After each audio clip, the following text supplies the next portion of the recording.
Welcome back to Sunrise. In this week's Money Masterclass, Carlton is breaking down the truth about tariffs. Right? It's a new buzzword. It's really buzz. It's really trending right now. The Trump tariffs. Because the United States has slapped a 10% tariff on global exports, like most countries, at least 10%. So Jamaica is included in that lot. It's a big deal, especially since the U.S. is one of the Jamaica's biggest trade partners. But what does this really mean for local businesses, the wider economy, the global economy, and how we all fit in it? For you and for me. Indeed. So some people think that raising tariffs helps local industries. While that can be true in some cases, Carlton's going to unpack how this move might not be as good as it sounds to some people. Carlton, good morning. Good Sir Carlton, good morning. And welcome back to class, Miss Kitty. Thank you so much, sir. Dennis Brooks, present, Miss Kitty. Present, sir. Monday, you could not say that Monday. That is so true. Absent. Sir, my mother gonna send a letter to explain why I was absent, but my apology. Wonderful. Right, Now so come class, call the teacher and tell the teacher. That is so true. I don't want to get a detention or order mark. Or suspension. The art suspension. That's right. So last year, November, when President Trump was running and the election was happening, we discussed this last year, November. I said, November already, December, January, February, March, April, 5 months ago, we were thinking about what if this happens and Trump imposes a tariff. But guess what? The man promised and the man delivered. So on Wednesday, April 2, President Trump, in his Liberation Day package, he announced some of this time. Why that name, Liberation Day? Well, I guess America's now, I don't know. Liberated from the global economy? Apparently, I don't know. But there's a baseline tariff of 10% on most, if not all, countries. But then there are some specific tariff for some particular countries. These tariffs take effect on April 5. And then the country-specific ones take effect on April 9th, which was yesterday. The man announced it on the 2nd, and 3 days after, boom, the tariffs are here. Other countries I took out a few, Cambodia 49%, Vietnam was 46%, which was announced. China at that time was 54%. Maybe right now 200. So the back and forth between there's an island only inhabited by penguins, and they've been caught in it. And they have got some tariffs. Like, no people live there. They produce nothing, but they're named in it.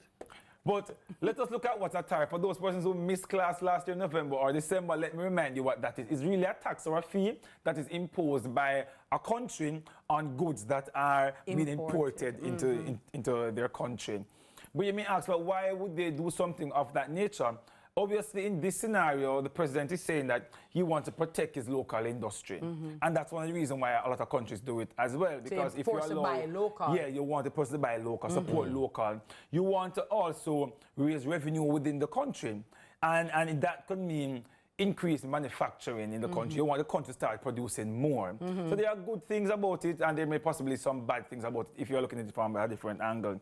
And you want to encourage, as I said, manufacturing in the local country. Persons are saying, but how did Donald Trump come up with some of these tariffs? There's one school of thought to say, him just, all right, you are charging me 7? All right, watch this. I'm going to charge 7 and add something to it. Yeah, watch us. You are charging me 20? All right, don't say nothing. 20 you are charged, all of 50.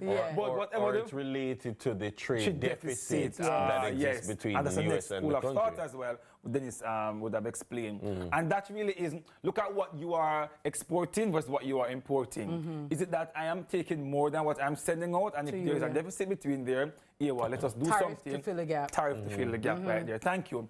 But look at some facts here. For Jamaica, let's bring it home locally now. Right. And there's an article in The Observer which speaks to the fact that our total export as of last year was 1.5 billion. November, when we did the series, it was 1.15. But now there's a slight increase. So we are doing a little bit more on the export side. But the reality is over 40% of this is sent where? To the US. So the US is one of our biggest export markets because we want to get there. And you may say, still local, man, sell, but we only have what? 2.something million people that will not be able to substantiate and sustain a business locally if it is that you want more market, you want a bigger market share. So that is also impacting Jamaica. Look at some of the impact. Number one, Jamaica may, the products going into the US market are going to be now what? Less competitive. Because the price maybe a little bit more. You may ask, Carlton, how is that? Because if you are selling a pencil, for example, a Jamaican pencil overseas, you want it to match the product overseas as much as possible. Two things can happen. When this tariff is now imposed, the pencil can now be 10% higher than what is in the market, or the company local can say, all right, I want my product to still go at that price, I will absorb this cost. But that will have impact on the company nonetheless. Yes. How can that have impact, Carlton? When Trump announced this tariff, the stock market overseas had the biggest fall since COVID-19. Yes. But you may say it's just an announcement. What happened? But remember, person's interaction with the market is what impacts the market. You're trading, you buy stock, you sell, you take up more of this company. Person starts to hear what? With Trump is doing all of this, let me hold on to my money. Yes. Them not trade, them not buy, them not sell under price that day or two. Let's see what's happening. Because you have to hold on your liquid cash, because cash is king, and that is the reality. So that impact what, Dennis? Impact the market. But all right, let us say, because I am not of the view that Jamaica, for example, exports lots of goods into America that can compete with American goods. We tend to export, for instance, niche products. So ackee and saltfish and mango and these kinds of things. Now, these things, my question then is, what about goods that have pretty much an inelastic demand that people are just going to buy it anyway? So if you've now made it more expensive, aren't all you're doing by imposing these tariffs is raising inflation in your country?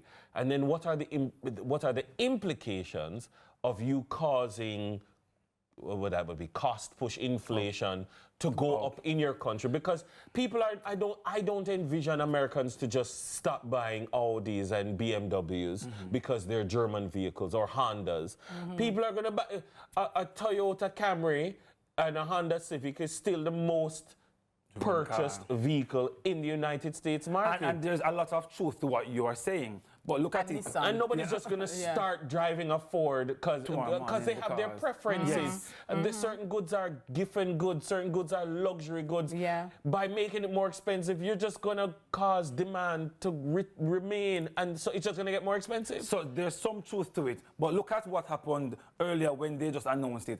Persons in an element of panic may start holding on to their phones. So even though the Jamaican mango going up or the cane going up, people would have bought regardless. If it is that there's a panic in the market or persons are holding on to their money, it's not that they don't want the mango or want the product from Jamaica. They may not hold off. So now Jamaica may start in the impact because it's not the mango. You know, so about million mango in our sell as fast as you are hoping. So you may now have that impact on your And you mentioned about the cars. Look, in recent times, cheaper cars started coming to Jamaica. While I may love my Honda, love my BMW, I'm seeing a cheaper option now, for example, Jetour.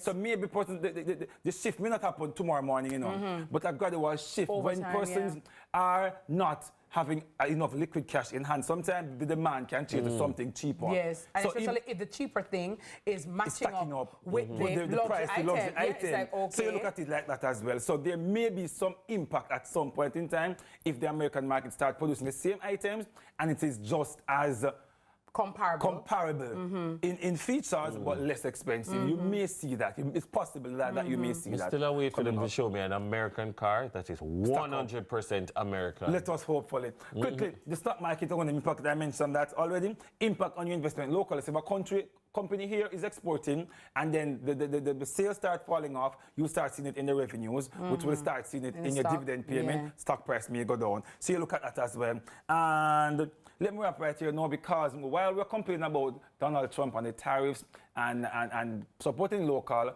this week on Corner Office again, which I love Corner Office, we are exploring a local farmer. He's 22 years old, left high school, and must say, well, what am I going to do with my life right now? And he went into farming.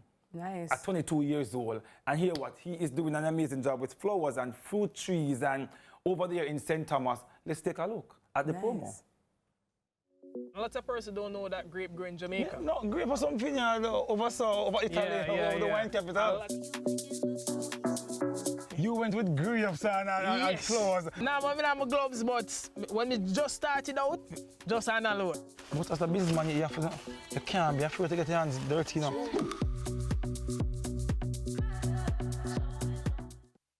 left there, he said, hey, what, we'll take some things. He gave a strawberry tree to somebody, he gave maybe a grape for yours. But guess what? It actually grew.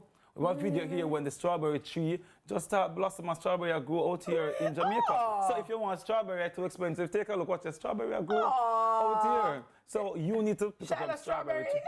Grow. Strawberry take up on the wash. Wow. Look at that. See there? Shout out our strawberry. That's hot. So if you are watching this morning and you're seeing that, chances are you want to watch it later again to ensure that what you are seeing, you are buying your local strawberry. I love a green thumb. Yeah, I really love the fact that, you know, there are so many young men who are doing positive and uplifting things. Positive young women, you know? Yeah. Focus on I really love that positive things. Focus on the behavior that we want. Yeah, I love that. When I asked the question for the young man, where took up this, Mr. Carlton, I could have gone so many other directions, but I chose to stay positive. And that's what we want to highlight. Young men in Jamaica being positive and doing the right thing. Big up Corner Office for doing that. The only way to get rid of darkness is to shed more light, and Corner Office is shedding the light. And so make sure you tune in right here on CVM tonight, Carlton. Light of the world. Which is right. That is it. Let your corner soul shine, right? Now, that was Money Masterclass on Thursday, brought to you by JN Bank. TK is right up with the news after this break.